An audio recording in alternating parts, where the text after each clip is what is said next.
اچھا یہ بھی یاد رکھ لیں، یہ دنیا کے جو رشتے ہیں نا، یہ ان ہر رشتے کی ایک حد ہوتی ہے، اس حد سے آگے کوئی اپنا نہیں اور اس حد سے ادھر کوئی بیگانہ نہیں۔ ہر رشتے کی ایک حد ہے، ہر رشتے کی۔ ظاہری طور پر جن سے ہم ہیں، ہمارے ماں باپ جن کے سبب سے ہم دنیا میں آئے، جو ہمارے سبب سے دنیا میں آتے ہیں، اولاد، ہمارے بہن بھائی، جو بھی رشتے ہیں، ان کی ایک حد ہے۔ ہر رشتے کی اپنائیت کی ایک حد ہے، اس سے آگے کوئی میرا تیرا نہیں، نہ کر بلیا میری میری، نہ تیری نہ میری۔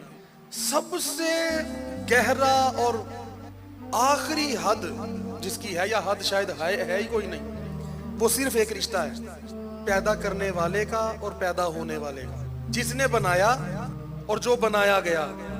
بس یہ وہ رشتہ ہے جو سب سے آگے ہے، خالق کا اور مخلوق کا۔ جو کریٹر ہے، جس نے پیدا کیا، اس نے باقی اسباب کے ذریعے باقی معاملات کیے نا۔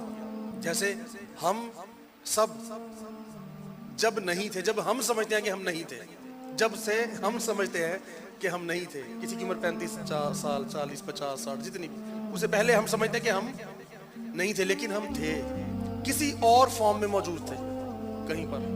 اسی طرح ساری کائنات، جیسے ایک درخت آپ کے سامنے موجود نہ ہو، آپ 2 سال بعد تو وہاں درخت اگا ہو، اس کا مطلب یہ تھا کہ اس فارم میں، اس شکل میں تو وہ درخت موجود نہیں تھا، پر 2 سال پہلے جو بیج زمین میں تھا نا، اس کے اندر وہ درخت موجود تھا، وہ اور شکل میں موجود تھا، اب اس کی شکل اور بن گئی۔